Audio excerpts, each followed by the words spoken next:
let's get on to Ukraine.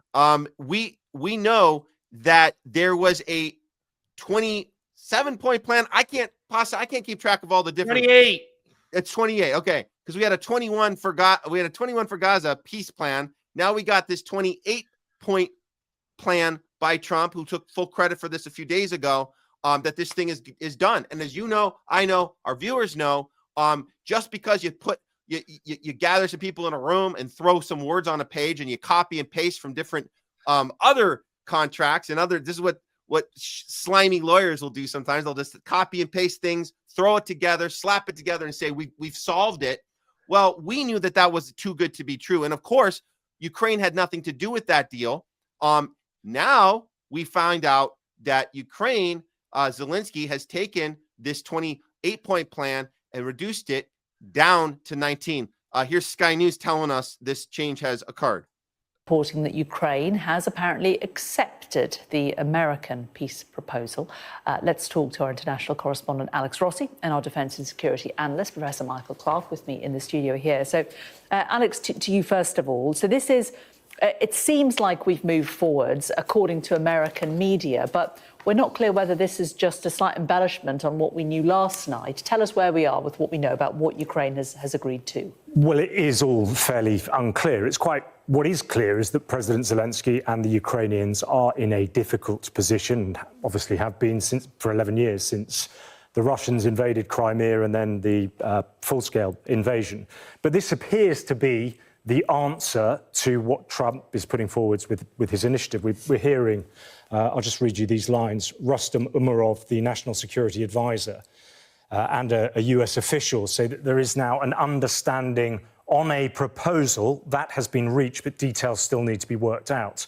So let's rewind a little bit. The 28-point peace plan that the Americans kind of sort of sidelined everybody with when they came out with it, discussions in Geneva.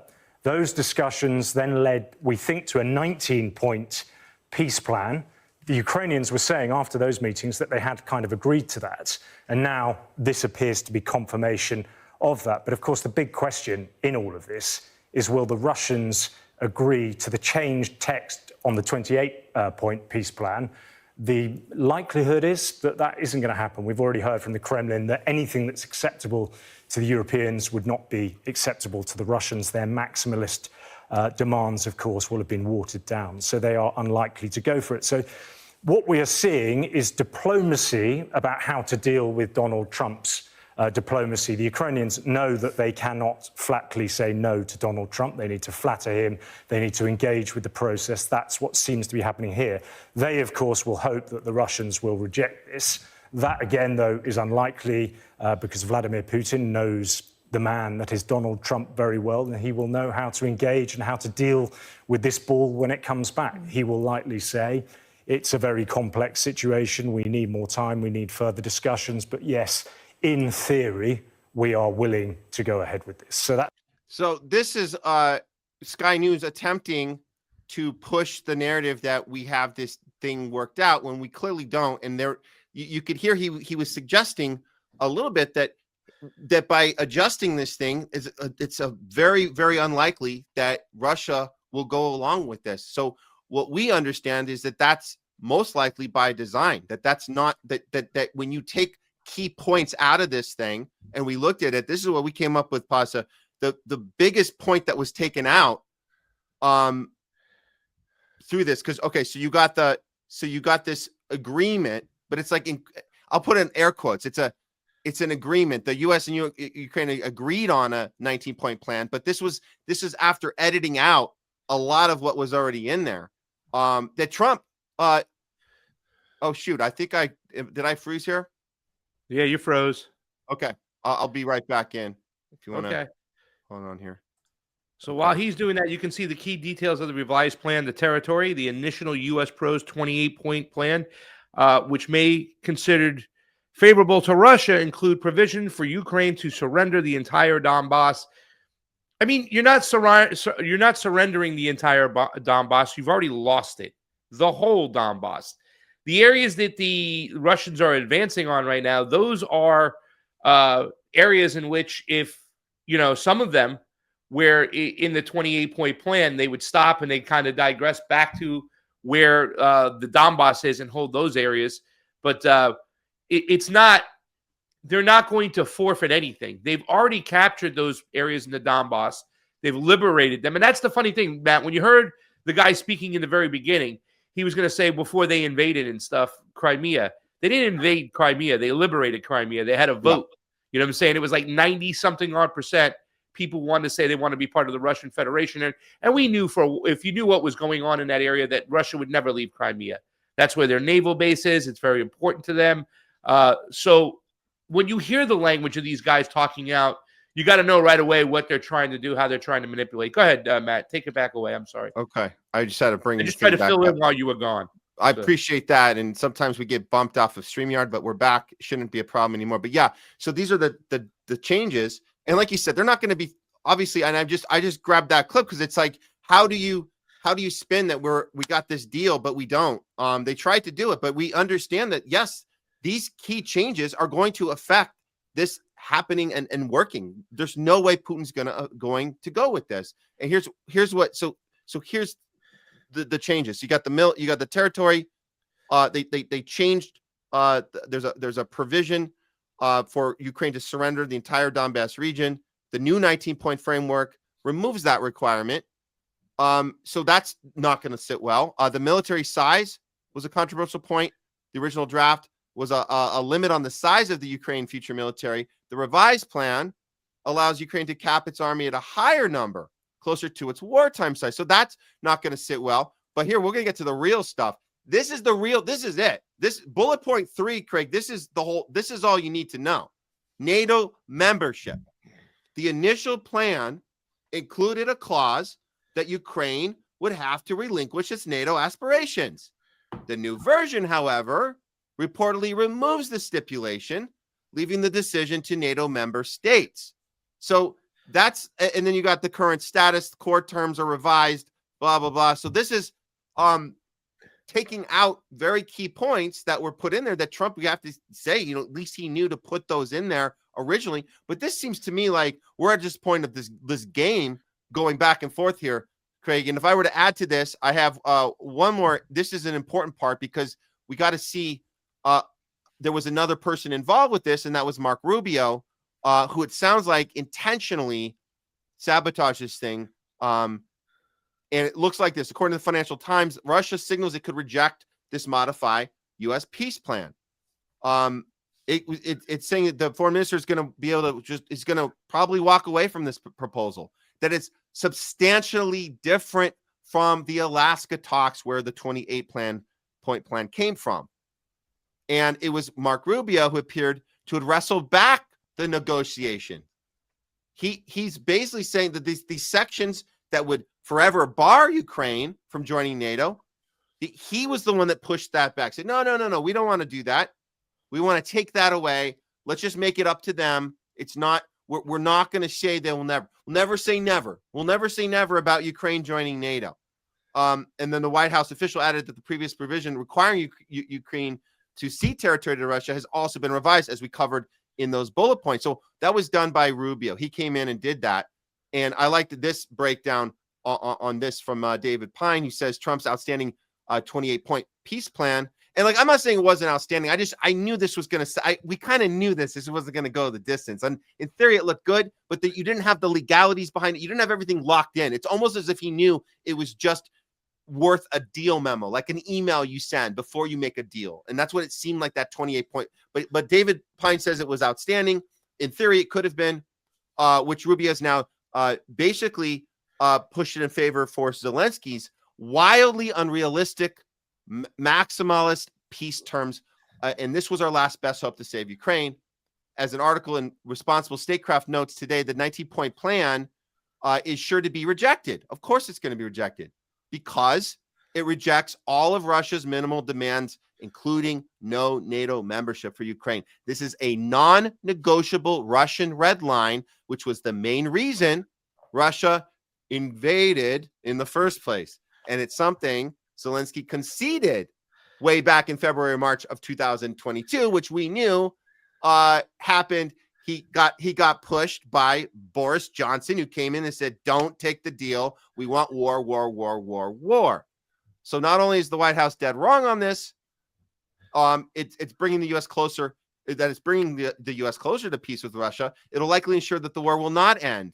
Well, who would benefit from that, Craig? Who would benefit from this not getting resolved? Whom, I wonder. The military-industrial complex? Yeah. Same people that pushed this from the beginning. The Lindsey Grahams and all the other neocons, the Victoria Nulands, all of them, they're the ones that wanted this to go from the beginning. Why would they work to end this? Why would you purposely go out of your way to end a money flow that you could just keep on as long as you can keep it on, as long as people let it go? Yeah. Well, let me tackle a little bit of this real quickly, if that's okay. Sure, go for it. Marco Rubio is going to have a lot to say what goes on in Latin America, a lot to say what's going to go on in Gaza. He's going to have minimal what to say when it comes to Ukraine, Russia. I think the president knows that he wants to have a continuous war. He was part of the Clark Kellogg group. If you don't know who he is, he was a general that was constantly saying that Russia was losing the war and Ukraine was winning. And, it gave Donald Trump an out to say the things he said a couple months ago. Remember when he said, "Oh my God, Ukraine could win this war. They could actually beat Russia over here." And it was like a 180 from where his position was when he was telling reporters, Russia could take the whole country right now. We're stopping them for doing that. We have to kind of look at that in a certain way.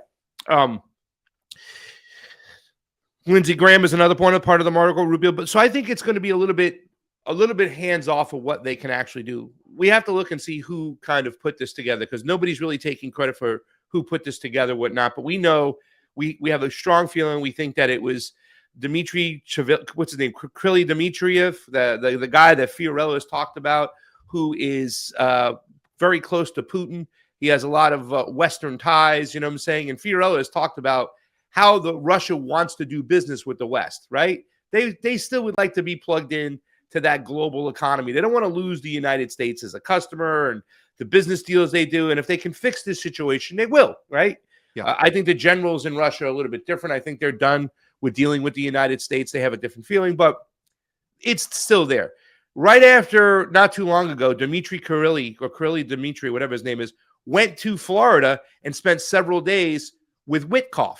So Witkoff is actually, and Dmitry Kryly, whatever his name is, are the ones who really worked on this 28-point plan. Now, let me say this much. This wasn't anything set in stone. These were negotiating jump-off points, right?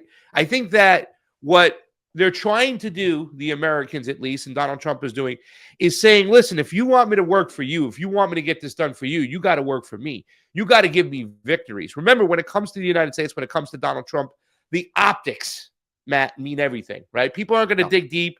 Oh, my God, Trump negotiated a ceasefire in Israel, Gaza. Well, yeah, there's historically, it's never really been a ceasefire. It's only a pause, and they automatically go back to it, with most of the evidence pointing that it's always Israel who breaks the ceasefire, and you're celebrating this stuff. The optics alone are good enough for Donald Trump. The whole peace plan he had before, remember, they're hugging each other and they're kissing each other. Hamas wasn't even involved. The resistance wasn't even involved. So the optics mean a lot. They're putting out there, one of the big things is the troops, right? During, I think, Minsk 1 and Minsk 2, which was just a delay tactic, but I think that Ukraine agreed to somewhere under 100,000 troops in both Minsk 1 and Minsk 2 moving forward. And the 28-point plan, it said 600,000 troops, right? Now, Russia's never going to allow it, but what will they allow? They'll say, okay, we'll allow 200,000 troops. Let's say, for argument, let's say 150,000 troops down from 600. And they go, okay, if it was that one thing that would seal the deal, and it's those troops, Russia more than likely would play ball when it comes to certain things. So let's say they get it down to 150,000 troops. The 28-point plan said 600,000 troops. But Donald Trump can then go to his constituents, to the public, to Congress, and go, hey, listen, they agreed to 60,000, 70,000 troops in Minsk 1 and 2. I got him to have 150,000 troops. And he can make that look like a win. So he shot for for the galaxy is going to end up on the moon, right? Those are the things that are going on. This is nothing set in stone. These are jumping off points. However, the Ukrainians, they understand they need to sabotage this deal as much as they can. So they went to the red lines of Russia's red lines, and those are the things that they tried to change in the 28-point plan. Here's the thing, the important thing at the end of the day. Europe doesn't need to really have a say in this, right? They've been left out. Zelensky was left out. Zelensky said in a speech when the 28-point plan came out, he's got to make a decision between cutting off his number one ally, the United States, and staying involved in this war, or losing dignity within his people and surrendering after giving up all this territory and everything else. Like, he said he has a choice to make between the two. He's got no choice. He can't survive this war. He can't continue this war without the United States. Europe won't be able to do it. They don't have the money or the weapons. You know what I'm saying? They're just holding on for dear life. And it looks like at this time now, and Donald Trump understands, the Ukrainian army is pretty much surrounded, right? At any time, this could be another situation where it will look like a whole mishap from what happened in Afghanistan, right? The same thing. Oh, my God, how could you do this? How could you drop the ball and make it go so bad? The conditions are a little different, but they could go like that. And that thing was very harmful for Joe Biden. I don't think Donald Trump wants that same kind of fallout. So he's going to try to get something done, it seems. And he sold this bullshit right now, and a lot of people are repeating it at what happened at the UN. You know, pretty much the internationalizing of the occupation of Gaza is what it is. You know what I'm saying? But they made it look like it's a peace plan, and you know what I'm saying, and whatnot. So he's trying to really piggyback on that, and he's got a peace plan in Gaza. He's got a peace plan in Ukraine. Here is the peace president we talked about. He'll make the optics work for you, them. He's still talking about those other 8 countries that he ended the wars on, right? Like, it's like, I don't know where he gets this stuff from, but he's still repeating it, and people are taking that confirmation bias and running with it. So I look at this as just a jumping point, a starting point for a lot of these things, not actual, real, serious lines in the sand. Yeah, this is the stuff that should have happened in the first 12 hours of that first 24 hours that he said he was going to. Absolutely. Yeah. So this should have been right away. Yeah. Yeah. So but we should only be never half a day. intended that. It's a money laundering scheme, Matt. So he had to get it going on for a while. He's got people involved. Oh yeah. That money. Bring it on. Bring it on. More money.